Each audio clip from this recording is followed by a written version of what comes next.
Et encore une fois, comme moi, mal a été aidée, et ben, si de mon il peut aide justement les autres, bah, serait chouette.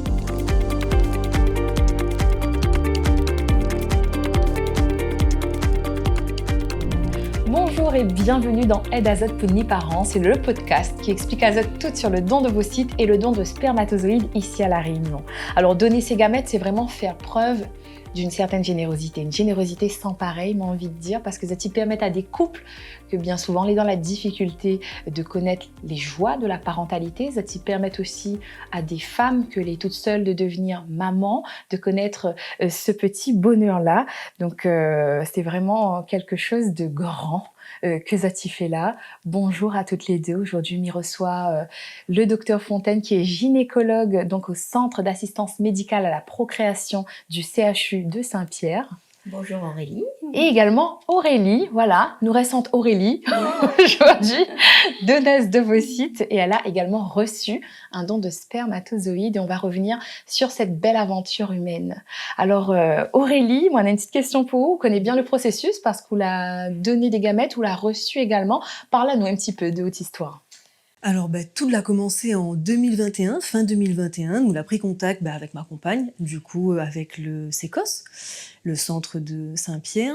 Et le parcours là, a été assez rapide et fluide pour moi, déjà dans un premier temps. Et fin 2021 et fin 2022, l'insémination, voilà, nous, on a fait l'insémination. Et notre première fille, l'aînée, en 2023, en août 2023. Voilà, ça c'était pour quand elle a reçu du coup les spermatozoïdes. Et après, elle a eu aussi envie de donner pour que justement des familles en difficulté, ils peuvent devenir parents. Et Aide Azote aussi, comme maman elle a été aidée d'une certaine façon. Il dit un main il la vlotte en créole. Exactement, un main il la vlotte. Et du coup, elle a donné aussi mes ovules et voilà. Et aussi ma compagne a pu bénéficier également d'une insémination. Et notre deuxième petite fille, il vient de naître et n'a 12 jours tout Voilà, donc les mamans tout récemment. Exactement. Là, le bébé est tout nouveau, il vient d'arriver. Un joli petit bébé parce que nous l'a vu les photos forcément. Donc on l'a parlé du don de gamètes. Comment on l'a entendu parler de ça? On était en relation avec le CECOS, voilà, elle a fait assez naturellement avec Zot en fait. Et voilà, elle a commencé le processus, mais elle a été vraiment bien guidée, orientée, et elle a pu donner mes ovules. Mais avant même de rentrer dans ce processus, est-ce que vous l'avez déjà entendu parler du don de gamètes?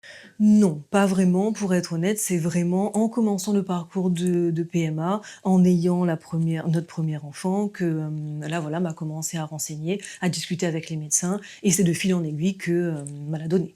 Et aujourd'hui, vous êtes là et vous portez un petit peu cette parole-là pour faire en sorte que plus de personnes soient au courant de ce qui se passe. Complètement, parce que je pense qu'il est important, comme il disait, de donner pour permettre à des familles en difficulté, que n'a pas la possibilité physiquement, génétiquement, ou bref, que n'a des difficultés pour devenir parent. Et encore une fois, comme moi, mal a été aidée, et si de mon il peut aide justement les autres, serait chouette. Et si nous concentrons à nous un instant sur votre position de donneuse, est-ce qu'on peut raconter à nous un petit peu comment là il se passait? Parce qu'il y a certainement des femmes qui écoutent à nous, qui regardent à nous, que soit maman solo ou qui ont des difficultés pour devenir parents. Donc raconte à Zot, raconte à nous comment il se passe étape par étape. Elle est assez simple. On a quelques médicaments quand même à prendre pour préparer un petit peu notre corps physiquement. Mais encore une fois, les médecins sont là pour guider tout le long du processus. Et après, en ambulatoire, c'est une petite opération et on ressort même dans la journée en fait. Voilà. On peut choisir de faire ça sous anesthésie générale, locale, par hypnose. Après, les médecins vont mieux parler de ça que moi. Mais en tout cas, pour avoir vécu, c'est une petite intervention chirurgicale presque bénigne, voire anodine. Et voilà, on ressort dans la journée même. Consultation d'ambulatoire, on l'a donnée et on l'a fait au tact, comment ils appellent ça encore, Bonne action. Une bonne action, merci. La BA. Voilà, on l'a fait au BA de la journée, où Ouais. les contents, tout le monde est content, on a des familles qui peuvent être aidées, et voilà. Merci Aurélie. Donc grâce à ces dons, on fait des parents. Docteur Fontaine, justement, qui ça a besoin de dons concrètement? Alors, merci Aurélie pour tous ces échanges qui sont très précieux. Et puis merci à Aurélie qui, grâce à elle, des réunionnais ont pu devenir parents en fait. Alors, qui sont les réunionnais qui vont avoir besoin d'un don de gamètes, ovules ou spermatozoïdes? Eh ben, ce sont des personnes qui malheureusement auront des problèmes avec leurs gamètes, c'est-à-dire que soit les ovules, soit les spermatozoïdes seront incapables de donner une grossesse, ou soit parce qu'ils sont porteurs d'une maladie génétique relativement grave et qu'ils ne souhaitent pas transmettre cette maladie à leur enfant. Donc, ils font appel à des donneurs de gamètes. Alors, pour le don d'ovules, pour être une donneuse d'ovules, il faut être âgé entre 18 et 38 ans maximum. Et ensuite, il faut passer des tests médicaux, un entretien médical pour être sûr que on n'a pas de soucis de santé pour donner ces ovules. Alors, comment ça se passe le prélèvement des ovules? Le prélèvement des ovules, ça se passe grâce à ce protocole médical qui permet de rendre mature plusieurs ovules et il se passe au bloc opératoire. Et ce prélèvement, il se fait avec bien sûr un protocole contre la douleur, on fait en sorte que il n'y ait vraiment aucun processus de douleur et chaque protocole contre la douleur est adapté à ce que la donneuse souhaite en fait.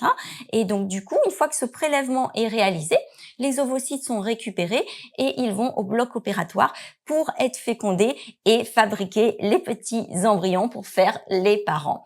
Et donc du coup, la donneuse, elle ensuite, on s'assure qu'elle va bien, elle a des rendez-vous médicaux en fonction des sensations qu'elle a. C'est pas obligatoire les rendez-vous médicaux après la ponction parce qu'on va dire qu'en général tout le monde se sent bien puisqu'on fait des protocoles pour que tout se passe bien et donc Mais vous vous assurez encore plus du bien-être. Voilà, on préfère toujours avoir une ou deux petites consultations après pour être sûr que tout rentre dans l'ordre et donner ces ovules n'a pas d'impact ni sur la santé future ni sur la fertilité future puisque quand on donne, on peut très bien avoir une grossesse dans les mois qui suivent. Bien sûr. Donc là, on parle à nous des étapes quand on voulait vraiment lancer dans le processus de don. Mais quand qu'on veut être donneuse d'ovocytes et qu'on passe la porte du centre d'assistance médicale à la procréation, donc au CHU de Saint-Pierre, comment est-ce qu'on est accueilli? Par qui? Combien de temps ça dure? Explique-nous un petit coup. Alors, quand on vient pour un premier rendez-vous, on est accueilli par une sage-femme, par un médecin gynécologue. On fait un entretien, on explique le parcours et ensuite il y a des petits examens médicaux, prise de sang et échographie pour vérifier que les ovaires ont du potentiel pour donner des ovules qui vont faire des parents en fait. Et donc on explique toute la procédure. Il y a des petits consentements à signer. On explique une partie qui est aussi importante, qui est l'anonymat. L'anonymat, c'est entre celle qui donne et celle qui reçoit, ou le couple qui reçoit. Et donc du coup, on peut pas savoir à qui on a donné et on peut pas savoir de qui vient les ovules qu'on a reçus, puisque l'idée c'est de faire des parents et pas de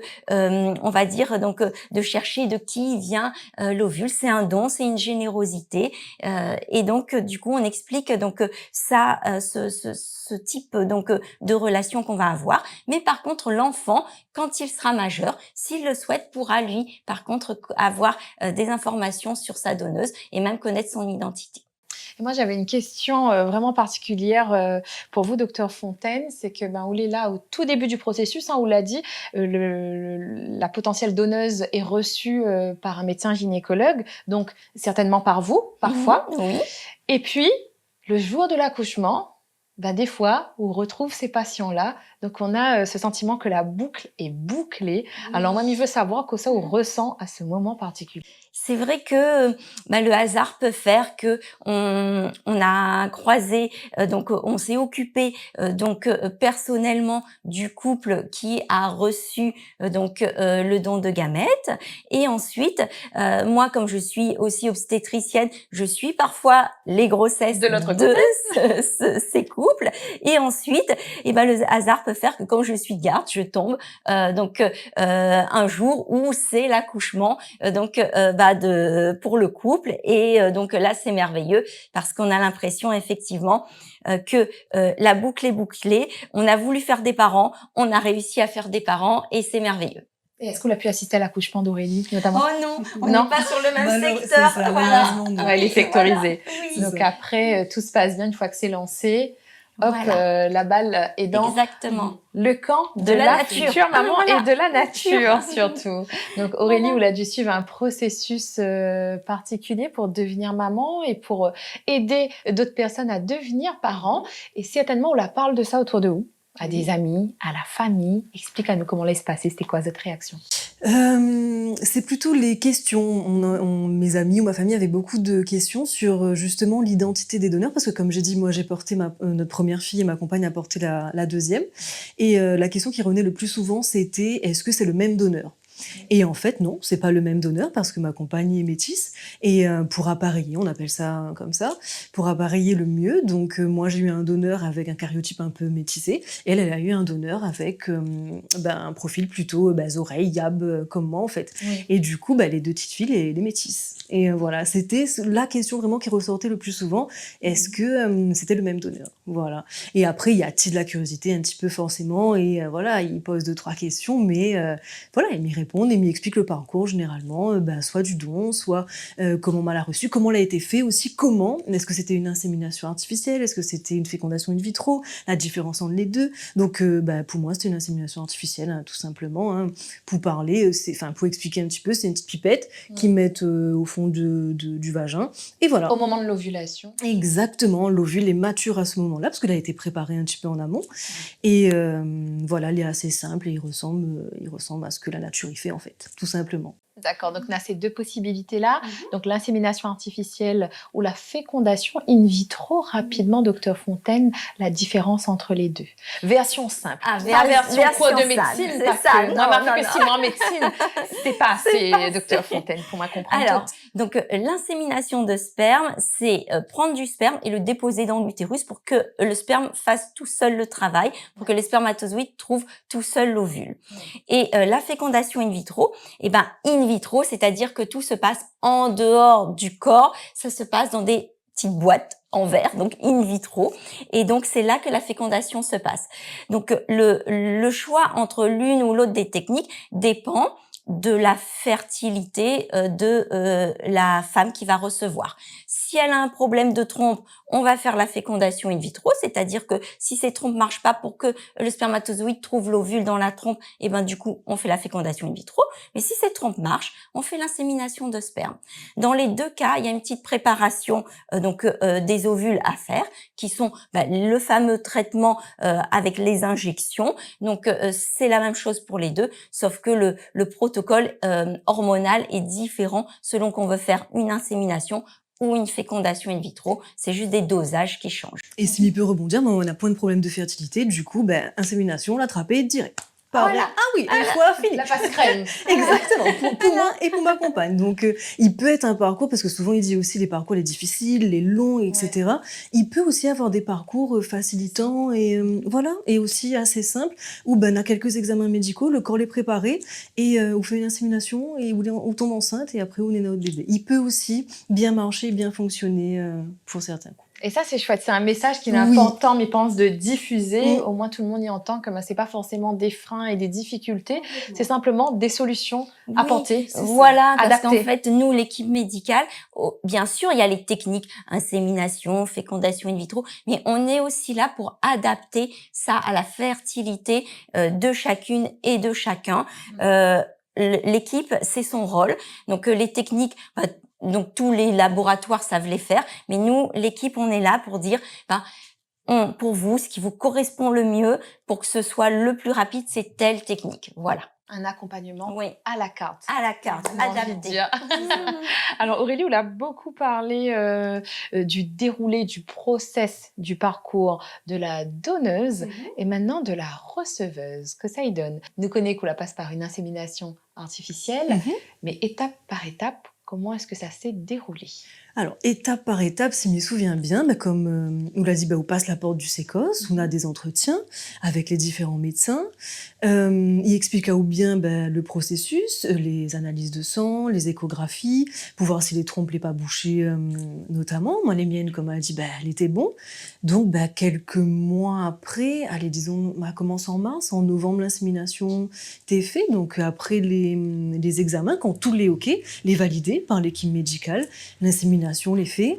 Après, comme il dit, ou les enceintes, et après, ou accouche, n'a plus de différence, en fin de compte, on a envie de Un dire. point de différence non plus dans le suivi de la Non, grossesse. du tout. Le maman l'a partie au Shore, au centre hospitalier Ouest, et l'équipe médicale la conseille à moins, mais on aurait pu partir ailleurs, au CHU, à Saint-Pierre. C'était un choix de ma part.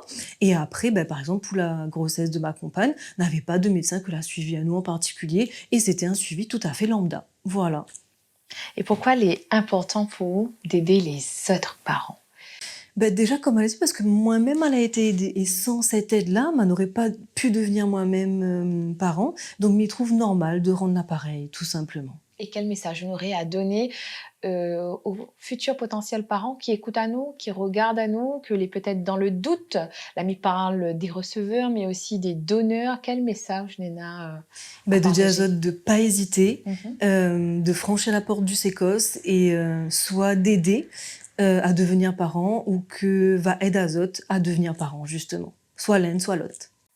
Merci beaucoup Aurélie. Docteur Fontaine, que deviennent les dons faits à La Réunion? Ça, c'est une question aussi qui revient souvent. Expliquez à nous un petit coup. Lorsque quelqu'un est donneur à La Réunion, c'est pour aider des Réunionnais. Donc, du coup, une dame, quand elle donne ses ovules, ces ovules vont permettre à une Réunionnaise d'avoir une grossesse. Et pareil pour les spermatozoïdes, les donneurs de spermatozoïdes donnent pour les Réunionnais. Voilà, donc du coup, on essaye de donner du parent et de donner du bonheur et de faire des parents réunionnais. Justement, le don de gamètes, il permet de faire des parents et non des enfants, parce que Néna a une différence cruciale entre les deux. Quand on fait un bébé et quand on devient parent, c'est pas pareil. Faire un bébé, on va dire, c'est technique, on va dire ça comme ça, c'est technique. Et c'est ponctuel, voilà, c'est l'instant.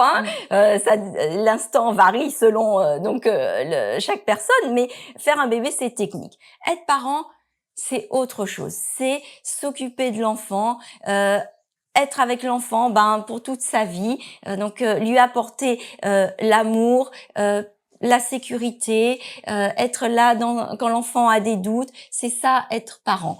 Et donc du coup, quand on donne ses ovules, c'est pas pour faire un bébé, c'est pour permettre à d'autres personnes d'être parents. Donc du coup, nous, l'équipe médicale, on intervient pour aider les Réunionnais qui sont malheureusement dans la tristesse, la détresse de pas réussir à être parents. On leur permet d'accéder à ce bonheur. Docteur Fontaine, mais connaît que pour vous, il est très important d'être là, de communiquer sur ce sujet-là. Qu'est-ce qu'on peut dire aux gens qui sont complètement fermés à l'idée? Qu'est-ce qu'on peut dire pour les inciter à donner ou en tout cas à inciter les autres à donner? Alors, donner ces gamètes, c'est donner du bonheur aux autres. Oui. C'est faire des parents, donner du bonheur aux autres.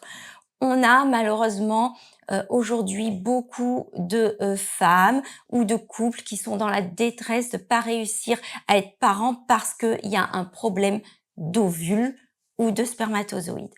Donc du coup, donner, ça va permettre à ces personnes qui sont sur une liste d'attente, il y a de nombreuses personnes en attente, et l'attente, actuellement, les délais d'attente, c'est 2 à 3 ans.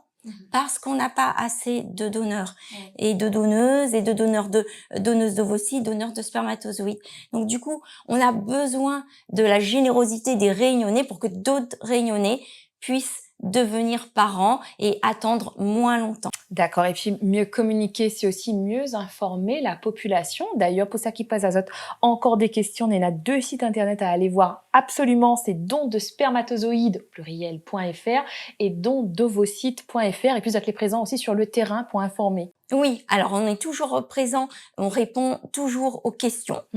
Donc on peut très bien donc nous contacter au CHU. On a un site internet aussi du CHU sur lequel on peut nous contacter, poser des questions ou appeler. Et puis on est souvent sur des événements sportifs, voilà, où on peut aussi nous retrouver dans des petits endroits comme ça. Et puis, Voilà. Léna, ce podcast-là aide Azot Puni Parents à visionner, à revisionner et à faire visionner pour faire en sorte qu'il y ait plus de donneurs et qu'il y ait plus de parents, de familles heureuses.